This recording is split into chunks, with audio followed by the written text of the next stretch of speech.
네, 오늘은 또 월요일 서로 다 많이 바쁜 시간이라요. 좀 일찍 마무리하도록 하겠습니다. 내 인생의 용기가 되어준 한마디, 정우승 산문지, 쉬운 여섯 번째 이야기, 너만의 공간을 가져라 라는 거 읽어보도록 하겠습니다. 박성옥, 이미호, 김혜일 이렇게 읽도록 하겠습니다.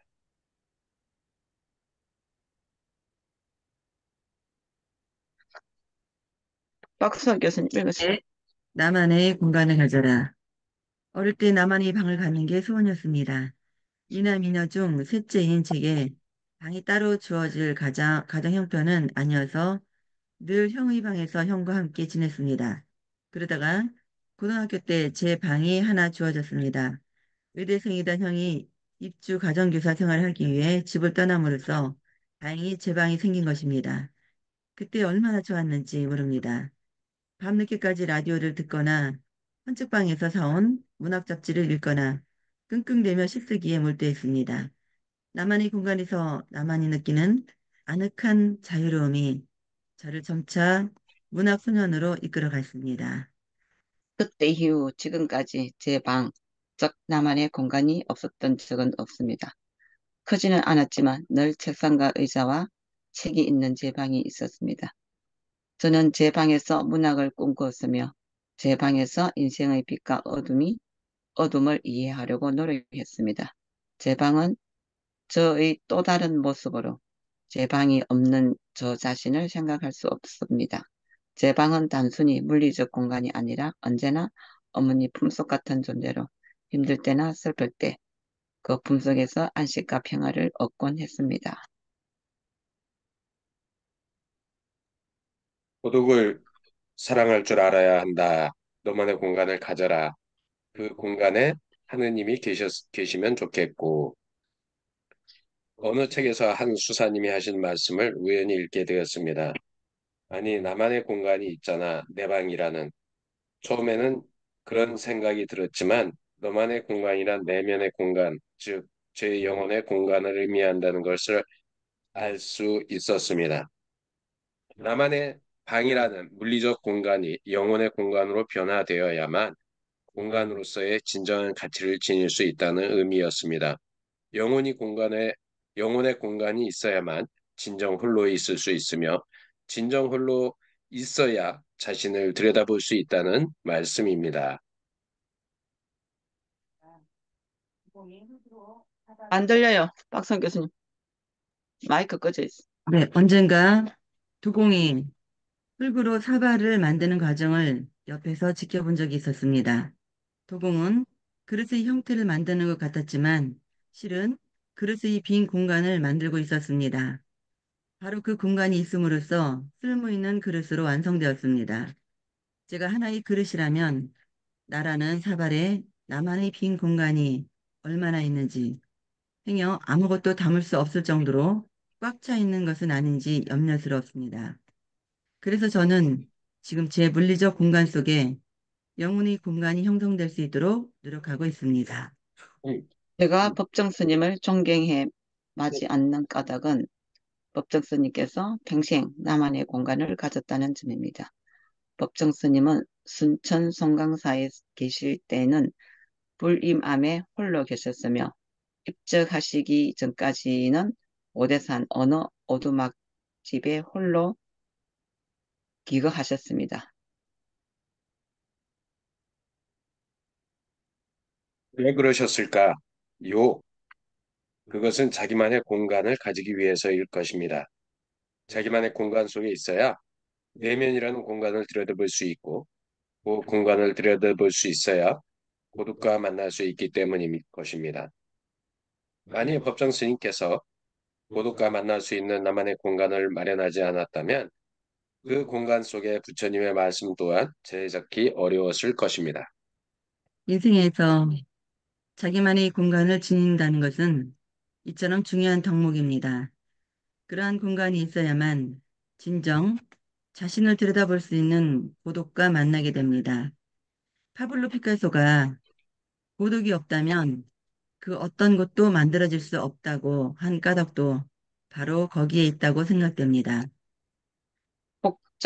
다다한 정보화 시대를 살아가고 있는 제게 지금 시급히 필요한 것은 다양한 정보를 얻는 일보다 홀로 있기를 시도하는 일입니다.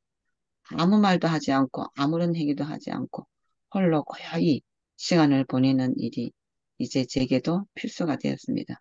인간의 모든 문제는 홀로 자신의 내면을 들여다보지 않는 데서 발생하는 것일 수 있으므로 저도 이제 홀로 있을 수 있는 나만의 공간을 소중히 여깁니다. 청년 예수가 홀로 있을 수 있는 공간을 찾기 위해 강야로 나간 까닭도 나만의 공간 속에서 진정 자유와 평화의 삶을 얻을 수 있었기 때문입니다. 오늘 나만의 공간을 다시 들여다봅니다. 웬일인지 텅 비어 있습니다. 캄캄한 어둠뿐입니다. 문득 우화 한 편이 떠오릅니다. 어둠을 싫어하는 왕이 있었습니다. 어느 날 왕은 어둠이 몰려오는 저녁이 되자 몽둥이를 꺼내 어둠을 내리쳤습니다. 그러나 아무리 몽둥이를 내리쳐도 어둠은 물러가지 않았습니다. 왕은 많은 군사들을 풀어 칼과 몽둥이로 어둠을 내리치도록 명령했습니다. 그러나 군사들이 어둠을 내리쳐도 어둠은 물러가지 않았습니다. 왕은 속이 상했습니다. 어둠에 대한 분노가 치밀어 올랐습니다. 그때 어린 왕자가 촛불을 들고 왕에게 다가왔습니다. 어둠은 금세 사라졌습니다. 내 영혼의 공간이 어둠으로 덮여 있다면 위의 이야기처럼 촛불이 필요합니다. 내 공간에 모가 향이 필요하다면 못생긴 모가 하나가 고요히 놓여 썩어가야 합니다. 이렇게 나만의 공간에 무엇이 존재하느냐 하는 점은 아주 중요합니다. 피천덕 선생님은 내 마음에 허공을 그대로 둘지언정 아무 것으로나 채우지 아니한다고 하셨습니다. 이는 공백은 비어 있는 곳이요 여백은 바늘 하나 찌를 곳 없는 충만을 뜻한다고 한 화가 이종상 선생님의 말씀과 일맥상통합니다. 나만의 공간에서 중요한 것은 공백이 아니라 여백입니다. 너만의 공간을 가져라고 하신 수사님은 그 공간에 고독이 있어야 한다고 했는데 고독 또한 공백이 아니라 여백의 의미를 지닙니다. 그래야만 고독이 절대적, 존재적, 수직적 의미를 지닐 수 있습니다. 절대자와 나와의 존재적 관계를 성찰하게 해주고 그 관계 속에 있는 나 자신을 깊이 들여다보게 해줄 수 있습니다. 사람은 이 세상에 올 때 하나의 씨앗을 지니고 온다고 합니다. 그것은 절대적으로부터 부여받은 씨앗일 것입니다. 그 씨앗이 피어 올린 한 송이 꽃이 바로 내 존재의 모습이며 그 가치일 것입니다. 그런데 그 씨앗이 제대로 움트려면 자신에게 얼마나 알맞은 땅을 만나야 합니다. 그 땅이란 자기만의 영혼의 공간일 것입니다. 저는 스사님의 말씀이 영혼의 공간에서 나만의 존재 이유와 그 가치를 깨달아라 라는 뜻이라고 생각합니다. 오늘 저의 시 바닷가에 대하여를 통해 나만의 공간을 함께 거닐고 싶습니다. 누구나 바닷가 하나씩은 자기만의 바닷가가 있는 게 좋다. 누구나 바닷가 하나씩은 언제쯤 찾아갈 수 있는 자기만의 바닷가가 있는 게 좋다. 잠자는 지구의 고요한 숨소리를 듣고 싶을 때, 지구 위에 걸어가는 새들의 작은 발소리를 듣고 싶을 때, 새들과 함께 수평선 위로 걸어가고 싶을 때, 친구를 위해 내 목숨을 버리지 못했을 때, 서럽게 우는 어머니를 껴안고 함께 울었을 때, 모내기가 끝난 문헌의 저수지 뚜기에서 나 미치겠다. 싸살한 어머니의 고무신 한 짝을 발견했을 때, 바다에 뜬 보름달을 향해 촛불을 켜놓고 하염없이 두 손을 모아 절을 하고 싶을 때, 바닷가 기슭으로만 끝없이 달려가고 싶을 때, 누구나 자기만의 바닷가가 하나씩 있으면 좋다. 자기만의 바닷가로 달려가 쓰러지는 게 좋다. 제가 네. 어디냐면, 거기네요. 저기 그냥 중간에 여 위에서 읽는데 갑자기 엄마가 거기 서쳐갔어요. 음. 여 중간쯤에 내가 울컥하는 순간에, 어머니 어, 서럽게는 깨안고, 껴안고 함께 근데, 울었을 때. 뭐 거기서 왜 그런지 모르겠네. 그냥 혼자 어, 있어서 울었을 것 같아. 그럴, 순간 엄마가 그냥 지나가서 이 순간에. 아, 그러니까 우리 참 네. 이분과 하나에 또 그렇게 엄마의 모습이 또 스쳐 지나가고. 진짜. 지금 시를 한 편 읽으셨잖아요. 네.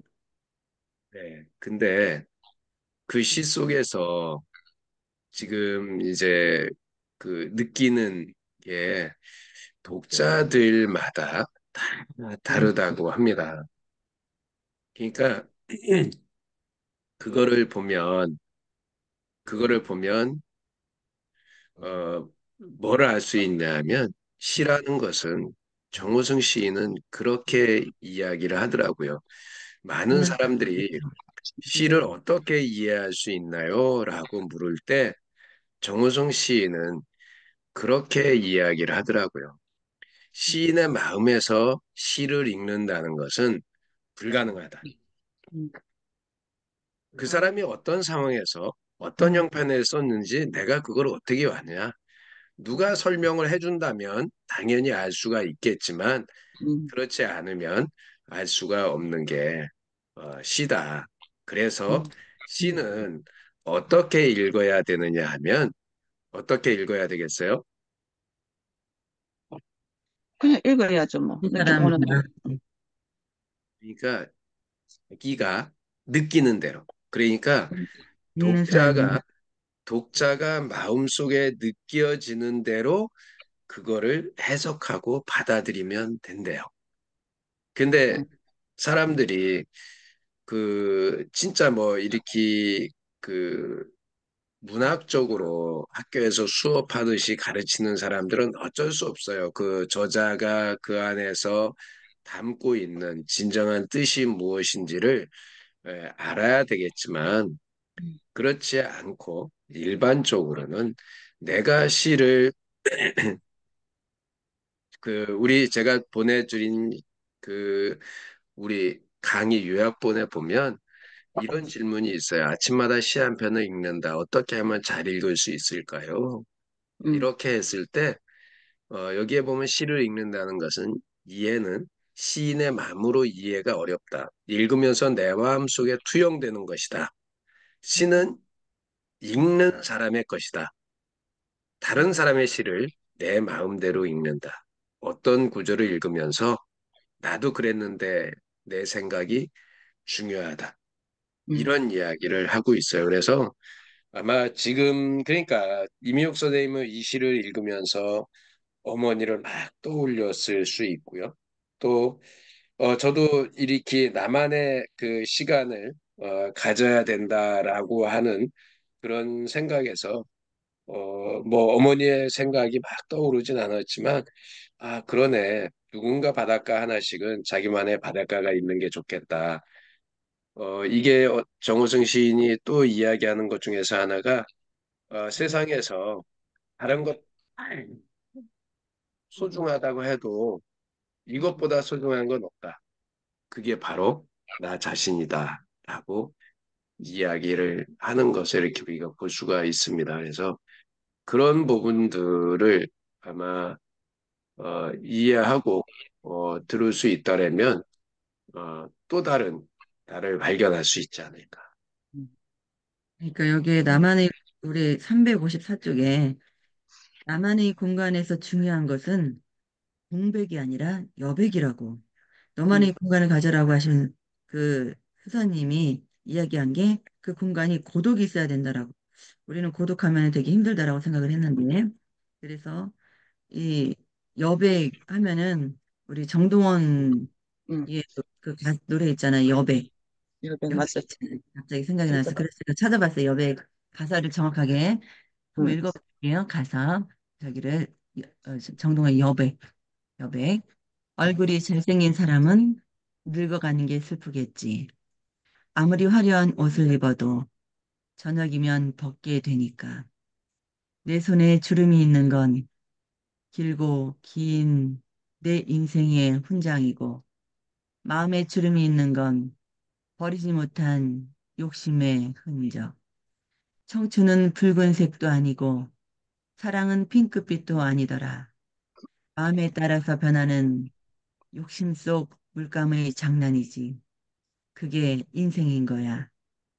전화기 충전은 잘하면서 내 삶은 충전하지 못하고 사네.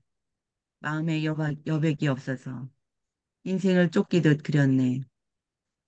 청춘은 붉은색도 아니고 사랑은 핑크빛도 아니더라. 마음에 따라서 변하는 욕심 속 물감의 장난이지. 그게 인생인 거야. 전화기 충전은 잘하면서 내 삶은 충전하지 못하고 사네. 마음의 여백이 없어서 인생을 쫓기듯 그렸네. 마지막 남은 나의 인생은 아름답게 피우리라. 그러니까요. 마음의 여백. 그러니까 저도 이번에 여행을 하면서 2박 3일 굉장히 금요일 날 강의 끝나고 저녁에 도착하니까 8시 반 됐더라고요. 그리고 일요일 날 우리가 4시, 2시 30분에 김해공항에 가서 그때부터 네, 제 비행기 탈 때까지 있었었는데 그 2박 3일이라는 시간은 짧은 시간일 수도 있지만 또 어떻게 보면 긴 시간일 수도 있거든요. 이제 그 시간 동안에 나한테도 여백이 있었지 않았을까라는 생각이 들어요. 늘 쫓기면서 살고 시간에 맨날 그리고 전전긍긍하면서 이렇게 살았는데 제가 그 2박 3일 동안에 굉장히 많은 생각이 나더라고요. 이제 그렇게 쫓기면서 살지 않으리라. 좀 마음의 여유를 가지고 살자. 그리고 음, 즐기면서 살자, 인생을. 뭐 이렇게 아둥바둥 사냐. 우리가 엄마 돌아가시면서 이제 보니까 90까지 사셨을 때 굉장히 많은 고생을 하시고 살고 정말 자식을 위해서 다 헌신하고 사셨는데 결국 돌아가실 때는 아무것도 가져가지 못하시고 맞아요. 굉장히 많은 것들을 즐기면서 살지도 못하셨잖아요. 그래서 그거를 봤을 때 우리가 돈이 없어서 못 사는 거 아니고 돈이 없어서 못 즐기는 거 아니고 이거는 마음에 따라서 달라진다. 그래서 진짜 즐기면서 살고 가족과 함께 친구들과 함께 또 우리 아는 사람들과 함께 이렇게 시간 날 때마다 즐기면서 살자. 내 마음에 여백이 필요하다라는 그런 생각이 들더라고요. 이게 오늘 진짜 오늘 아침에 되게 많이 다가오는 글귀인 것 같아요. 그러니까 지금 우리도 그 어제 이제 그 시험을 치고 난 다음에 그 이성아 시인이라고 중앙대학교 이제 그 장장문의학교 교수님을 초빙해갖고 우리가 점심시간 먹고 강의를 들었거든요. 그 A4 용지 그 주제가 뭐냐면 강자명이 만년의 문학 그 수학의 결실들 해가지고 시를 잘 쓰기 위한 10가지 방법 해가지고 A4 용지에 이렇게 복사를 해가지고 오셔갖고 이제 우리 손에 다 쥐어줬어요. 이렇게 이제 이 시를 보면서 뭐 누구 돌아가실 때 상갓집에서 그리고 그 또 뭐 차 안에서 아기 낳는 순간 뭐 동그라미를 대해서 글 적은 거 오만 얘기들을 우리한테 들려줬어. 그 이제 강의가 다 끝나고 질문자 있으면 질문하라 이랬는데 맨 마지막에 이제 내가 창가에 앉아 저는 오른팔에 계속 메모를 그냥 다 해야 되니까 맨 가쪽에 테이블에 안 앉고 가쪽에 창가에 우리 그 북카페 너무 잘 돼가 있거든요. 그딱 앉아서 그냥 계속 딱 2시간 반 동안 꼼짝 안 하고 그냥 앉아있었어. 끝나고 나니까 왼쪽에 다리가 지가 내릴 정도로 막 땡기고 약간 내가 놀랬어.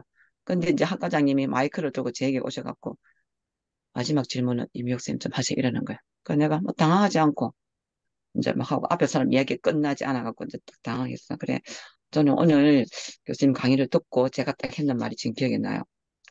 정말 그냥 차 안에서 누군가가 버스에서 주고받는 얘기도 적어도 시가 되고 그 옛날에 그 막 그 수모 다닐 때 그 무슨 전두환 시절 그때 막 그 전화로 통화하는 거 그 뒷골목 어디 그런 걸 다 엿들어가 적은 것도 시가 되고 막 욕한 것도 시가 되고 다양하게 이게 소설이 뭐 언어의 예술이다 또는 진솔하게 이야기해도 시가 된다 나의 체험을 진솔하게 이야기된다 뭐 그리고 이행이 들어간 걸도 다 시가 되고 애인 뭐 하여튼 우리가 상상할 수 그런 걸 어떻게 적어? 하는 그런 걸까지도 다 종류별로 이걸까지를 다 끄집어내서 우리한테 저는 그렇게 받아들여졌거든요. 그래 이야기를 해줬어. 정말 그냥 연필을 쥐고 글을 쓰게끔 그냥 시를 가깝게 다가 쓰게끔 시든 산문이든 일기든 그런 용기를 주셔서 너무 감사하다고 제가 딱 그때 그렇게 이야기했어요. 그래가 이제 부산에 있는 사람 가까운 사람 지인들 모셔라 이렇게 해서 이제 우리 동생한테 전화하니까 왔어요. 와가 내 옆에 딱 앉혀가 같이 들었어. 그래가지고 우리 동생은 막 지는 관련 없는 내용을 들으니까 잠이 안 죽겠고 나는 그 보통 오후에 점심 먹으라면 꾸벅꾸벅 조는데 안 졸고 끝까지 버티고 앉아서 낮 시간을 보냈거든요. 그러니까 이제 동생이 가면서 이 얘기를 또 지가 이제 차에 가면서 그 적은 글을 내한테 보냈는 거예요. 언니가 그 글 공부를 한다고 부산에 왔다. 오라고 전화를 해서 내가 단숨에 달려갔다. 옛날에는 그 엄마가 계실 때는 다 엄마 중심으로 가족들이 다 모여들었는데 언니들이 이제 그 며느리 사이를 보고 난 다음부터 언니들하고 명절 때 얼굴을 볼 수가 없었다. 아, 그래서 아쉬웠다. 이렇게라도 언니 보려고 달려왔다. 그러면서 이제 그 텃밭에 상치를 포도란 거를 그 뭐야 저그 뭐 부엌에 그 키친타올에다 통알통알 싸고 전복을 손바닥만한 그게 내 세상에 처음 그런 거 처음 봤다. 그를 또 두 마리를 역해가 그를 들고 가라고. 언니 뭐 가져갈 수 있나? 아니 나 못 가져간다. 우리 마치고 뭐 해야 되고 뭐 이러면서. 그래 그 글을 떡 남겨주고 갔는 거예요. 내보다 네가 더 시인이다. 작가다. 그러니까 막 글을 되게 잘 이러면서 쓰셨네. 아, 진짜 그 말이 지는 잠 온다 하면서도 이제 그 듣고 가면서 지하철 타고 가면서 내한테 그거를 줘가지고 하여튼 저는 저 나름대로 뭐 다른 사람 어떻게 들었는가 몰라도 마지막에 교수님이 저한테 마이크 준 것도 되게 저는 놀랬고 마이크 들고 내가 이야기하는 바람에 우리 동생이 잠을 깼다 하는 거예요. 그러면서도 그 글을 내한테 주고 가서 내가 그래 적어놨는데 하여튼 저도 이제 글이라는 게 정말 이 종이 위에 쓰고 그래가 하는 말이 늘 생각하고 있는 말을 딱 마지막에 해주셨어요. 이제 그런 수필이나 뭐 이런 자기의 자서전을 꼭 한 건 남겨라. 나중에 친구나 뭐 손자에게 이 할머니가 어떻게 살아왔다라는 걸 꼭 전해면 얼마나 좋겠노. 그리고 딱 하시는 얘기가 요즘에는 뭐 또 이렇게 교회 다녀서 있지만은 제사 이는 것도 자꾸 사라져가는 세대다. 그래, 그 속에, 책 속에 자기 어떤 생각으로 살아갔는지, 그리고 그 한 줄이 남에게, 가족에게, 자식에게, 손자에게 전달될 수 있으면 얼마나 좋겠노. 그 말을 딱 하시는 거예요. 그 음, 우리가 늘 그 생각을 품고 있는 거잖아요. 그죠? 생각하고 있는 맞아요. 이야기. 그래서 되게 공감하는, 그 누군가는, 아이고, 그것도 시가라고 했지만은, 이 교수님은 그래도 그만큼 공부를 하고, 장작문학교 교수로 활동으로 계시면서, 이 시를 우리한테 들려주기 위해서 얼마나 이 고민하고 뽑았겠노라고 생각이 드는데, 또 누군가는 가면서, 그것도 시가 겠다해요. 이제 어제 끝나고 나니까 막 이야기가 들려와. 사람은 아무리 잘해도 그 중에 절반만 내 찐팬이고, 절반은 그냥 생각 없이 투투투 하는 사람도 있고, 그런 거잖아요. 그래서 또 이 여기 종이가, 이성아 씨가 여자분이에요? 아니요, 아니요, 남자분이에요. 아, 그 여자분. 나오실 거예요. 이성아 중앙대학교 네, 교수님이시고, 네, 어떻든 이제 제가 만난 진짜 시인이라고 이렇게 생각하는 분들은 이번에 정호승 시인도 그 좀 전에 제가 말씀드렸지만 네, 시라는 것이 어떤 시고 어떻게 쓰는 거고 그 책 안에 있는 제가 그런 질문을 했어요. 네, 교수님 아니 저기 작가님은 시라는 것을 이렇게 얘기를 했는데 그러면 어, 시가 이제 철학적인 부분으로 묘사를 했어요. 네, 인생에 살아온 모든. 그러면 그런 철학적인 너무 철학적이면 시 쓰기가 어렵지 않겠냐. 네, 근데 이제 거기에 대한 답을 듣지는 못했는데 더 간절한 사람들이 저기 질문해 놓은 내용들이 있더라고요. 네, 결론적으로 보면 시를 쓴다는 것은 금방 이미혁 선생님이 말씀하셨던 것처럼 이렇게 누구를 어떤 대상을 보고 진짜로 막말로 그 쫓겨가면서 데모하다가 우리는 그런 시절에 살았잖아요. 네, 막 데모하다가 쫓겨나면 나면 가면서 적은 몇 글자의 글도 시가 되고 음, 그 형제 자매가 살아가는 그런 이야기도 시가 되고 동생이 지금 써보내주신 그러네요. 그 자면서 우리가 그래서 잔다고 몰아낼 게 아니라는 거죠.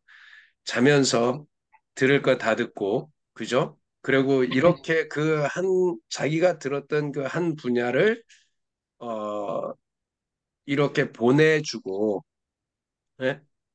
엄마가 있었을 때는, 형제들도 보기가 쉬웠는데, 돌아가시고 나서 내 새끼들 챙기냐고 볼 수 없는 시간, 언니가 만나자고 했을 때, 글쟁이 언니가 만나자고 했을 때, 내가 뾰로로 하고, 기쁜 마음으로 달려갔는데, 가서 들어보니까, 이거는 나하고 관심이 없는 거라 깊은 잠에 빠졌어. 근데 언니가, 아, 갑작스레 잠결에 언니 목소리가 들리는 거야. 그래서 어, 깨서 보니까 잠이 아니라 현실에서 언니가 마이크 잡고 무언가를 얘기하고 있는데, 그 이야기 속에서 나는 내 언니를 만났어.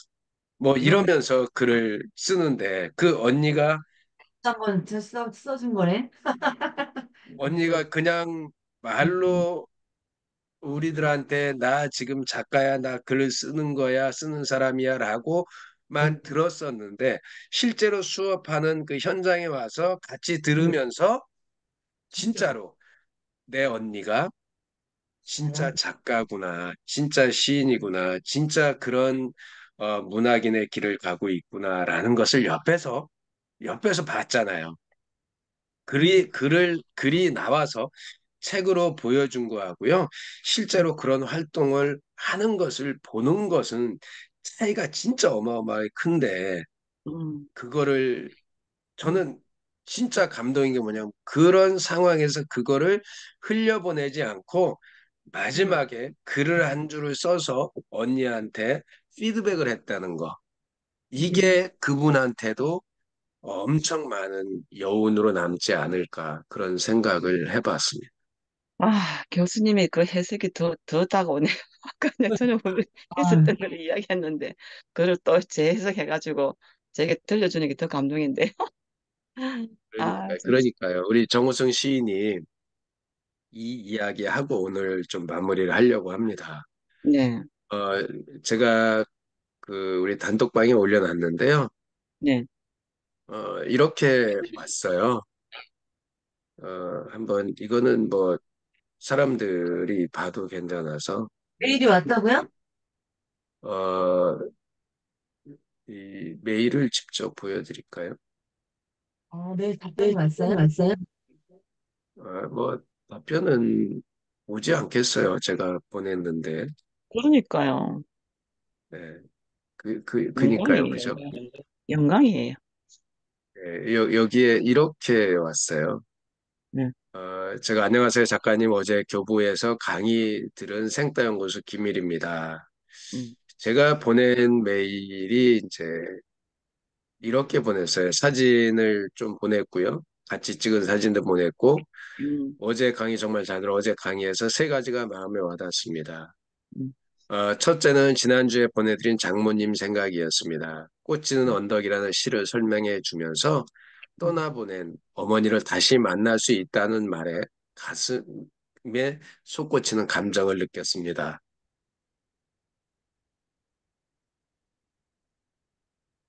둘째, 용서는 미래로 나아가는 징검다리다. 용서는 선택의 문제다.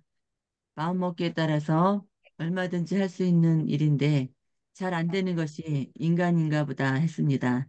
그런데 어제 강의를 듣고 그래, 용서하지 않음으로 마음의 병을 키우기보다 용서함으로 모두가 좋아지는 방법을 선택하면 된다는 것을 다시금 깨닫게 되었습니다. 셋째, 자기 자신을 사랑하라는 것입니다. 모든 일에 가장 우선이 자기 자신을 사랑하라 그러면 된다고 하셨는데 어제 생따나비 독서 모임에서 읽고 나눈 내 인생의 용기가 되어준 한마디 55번째 이야기가 가진 것은 다 버려도 너 자신은 버리지 마라 였습니다. 강의 내용이 제가 매일 아침 독서 모임에서 한 장씩 낭독하고 나누었던 이야기들이 많아서 너무 좋았습니다. 마지막은 시를 쓰고 해석하는 것에 대한 저희의 두려움이었습니다. 지방문인지 월간 부산문학 2019년 11월 시부문 시인상으로 시인 등단을 했습니다. 하지만 등단 이후 시 쓰기가 더 어려워졌습니다. 2달 전에 읽었던 내 인생의 용기가 되어준 한마디 9번째 이야기. 사진을 찍으려면 1000번을 찍어라를 읽고 시를 다시 쓰기 시작했습니다. 작가님은 성철 스님께서 사진을 찍으려면 1000번을 찍어라라는 말을 듣고 작가님도 나도 시를 쓸 때는 1000번을 써야겠다고 하신 말씀에 용기를 얻었습니다. 그래서 시상이 떠오르면 적어놓고 1000번을 다시 수정한다고 생각하고 쓰기로 했습니다. 또한 50년 시인으로 살면서 17년이라는 시간 동안 시를 쓰지 못했다는 말에도 용기를 얻었습니다. 이러한 이야기 모두를 어제 짧은 강의에서 다 녹여낼 수는 없었겠지만 저에게는 정말 많은 부분 감동으로 다가왔습니다. 고통 없는 사랑 없다. 신가는 시를 소개하고 시 속에 들어있는 내용을 산문으로 풀어내는 것이 너무 좋았습니다. 시 한 편이 마치 철학을 노래하는 느낌을 받았습니다. 생따나비 아침 독서 모임 굿모닝 생글 프로그램을 4년째 운영하고 있습니다. 어제 나누었던 이야기 정리해서 블로그에 공유해 드립니다. 제가 시인을 등단하기 위해서 준비하는 기간 동안 저에게 시 쓰는 것을 가르쳐준 사부님께서 저의 시는 정우성 시인님의 시와 결이 비슷하다고 하시면서 외로우니까 사람이다 시집을 선물해 주었습니다. 이런 과정들이 시인님을 꼭 만나야겠다는 생각을 하게 되었습니다. 그리고 교보문고에서 날아온 한 통의 카톡을 보고 바로 신청했습니다. 하지만 회신이 없어서 선정이 되지 않았다고 생각했는데 바로 이틀 전에 카톡이 왔습니다. 선정되었다고 말입니다. 그래서 아내와 같이 갔습니다. 정말 소중한 인연을 만들어 주셔서 감사드립니다. 정말 소중한 책을 선물해 주셔서 감사드립니다. 늘 강권하세요. 다시 한번 꼭 배웠으면 합니다. 요거를 보낸 거는 이렇게 작가님에게 내 네. 이야기를 좀 소개하는 쪽이었고요. 여기에 음, 이렇게 답이 왔습니다. 김일 선생님, 좋은 봄날의 주일이 주말입니다. 교보문고에서 부족한 제 강연 정성껏 들어주시고 귀한 말씀 주셔서 깊이 감사드립니다. 내 인생의 용기가 되어준 한마디는 많은 이들이 소중하게 여겨주셔서 저로서는 큰 보람이고 영광입니다. 오히려 제 삶에 큰 힘과 용기를 주고 있습니다. 그 책을 통해 많은 이들과 서로에게 힘과 용기를 나누시길 소망합니다. 화창한 봄날입니다. 그 어느 해보다도 뜻깊게 깊어가는 봄 되소서.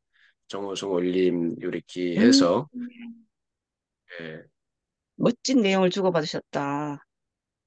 그래서 어떻든 그 이야기 속에서도 음, 음, 꽃은 언덕이라는 그 시를 읽으면서 이제 그 해석해주는 내용들이 정말 그 감동이더라고요. 그 이번에 그 그게 책이 이제 그런 내용이에요? 네. 그 아, 책이 그런 식으로 설명이 되어 있는데 음, 그거를 또 이제 직접 시인이 음, 작가가 그거를 설명해 주니까 음, 정말 좋았고 그러면서 마지막에 이야기하는 것이 제가 아까 읽어드렸던 음, 시를 어떻게 읽으면 될까요? 네 음, 맘대로 읽으면 돼. 네가 느끼는 대로.